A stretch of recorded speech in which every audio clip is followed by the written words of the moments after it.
I mentioned that site scripts include a verb or an action, which is trigger flow. It allows us to trigger a flow within our tenant. A really common use case here is that the flow will actually execute an Azure function. And the reason why you might do this again is because there are certain things that site scripts still can't do, such as add content or add pages. So if you create a site design, you've now got a user interface based way for your users, your end users, to be able to create SharePoint sites. They can create your team sites and comm sites and whatnot in the UI. They don't need any kind of PowerShell command list or code or anything like that. But one of that actions could then be to trigger an Azure function, and now the Azure function can go in and do things maybe that your site scripts can't do, or maybe there's some line of business aspects or components or code that you need to have executed. The trigger flow provides us that functionality. It's pretty easy to do and set up. Basically, we have a verb, it's trigger flow. You give it the URL to the flow, and you need to send along some very specific parameters. All of that's documented on the URL that I provided here over on docs.microsoft.com.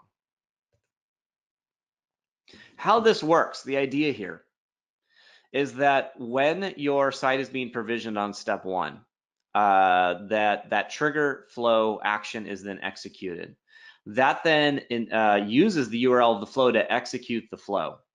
The most simple use case is basically your flow does one thing. It grabs the request and it posts the URL of the site that was just created, because that's the one thing that the trigger flow does, is it basically provides the URL of the site that was just created to the flow.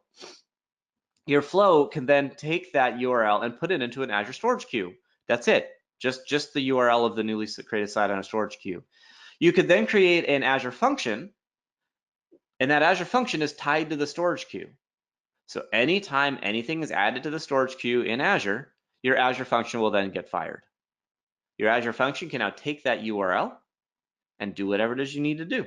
You can use that URL. You can now connect to SharePoint Online. You can connect to that site, and you can do things like apply maybe a PEP provisioning template. And it works pretty well, pretty easy. All right, so let's look at that. This one's going to get a little more complex because just we have a lot of moving pieces. But let me kind of show you the important stuff here. Let's first of all go ahead and let's look at the flow in question, because I've already set a lot of this stuff up. Let's go ahead and let's go here to flow. Perfect. So I've got a couple flows already created. The one I care about here is this bottom one, and you can just create the flow yourself. Basically, it's a very simple flow. I told you it was simple. If we go ahead and we edit the flow, it does two things. When an HTTP request is received, so here's that URL that my site script is going to execute on the trigger flow action. I needed a schema, and the schema is provided for us basically in the documentation, because this is what the site script is going to be sending into the flow. That's it. So when an HTTP request was received, do something. What is it we want to do? We just want to put a message on a storage queue. That's it. So we do need a storage queue, of course. That happens over in storage accounts. Now I have the storage queue already created here. I mean, you can see that the delays it's taking me, that if I had to create all this stuff, it'd probably take us a couple hours to get through all the demos. So I've already created all these things.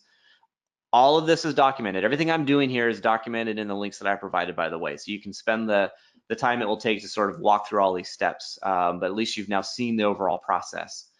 But there are queues that you can add in a storage queue, and one of them is that I've created is just this dev1 test prov q1 storage queue.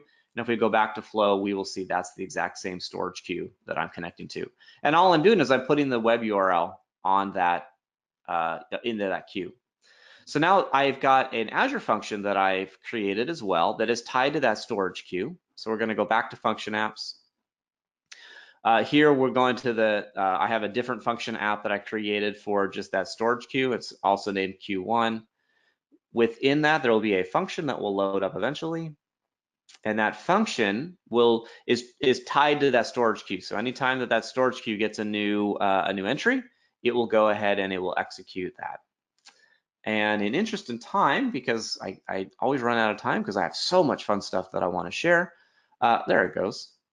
I've got a Azure function. Again, this is using PowerShell. This one is significantly more simple. Then my other one, basically it's just getting the input, it's connecting to SharePoint, and it's applying a provisioning template to that URL. So this would be an Azure function that is going to get triggered by flow, and that flow is being triggered because of a specific site script action that I created. So let's go ahead and let's look at what that might look like. So here is that site script that I want to run. You can see the verb trigger flow, then the URL and whatnot that I want to provide. So let's go ahead and let's load that into memory. Let's go ahead and let's add a new site script. And let's go ahead and let's create a new site design that is executing that site script. So I have a new site design that should be custom team site design with flow. So let's go ahead and let's create a new site for us. Let me just quickly grab that URL and put that here.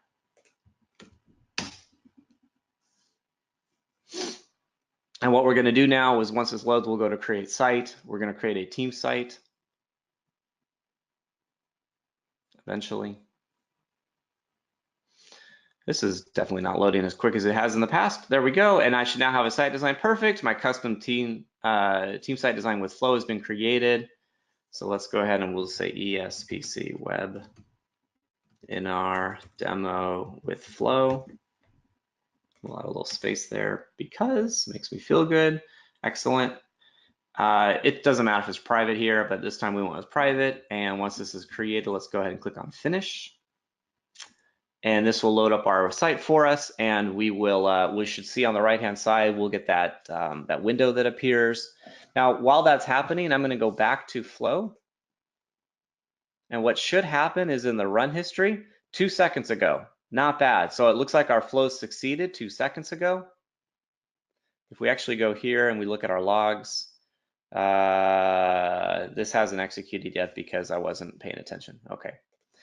It's still perfect. So it did trigger the flow and it added the event. If I go to view updated site, what we should see here,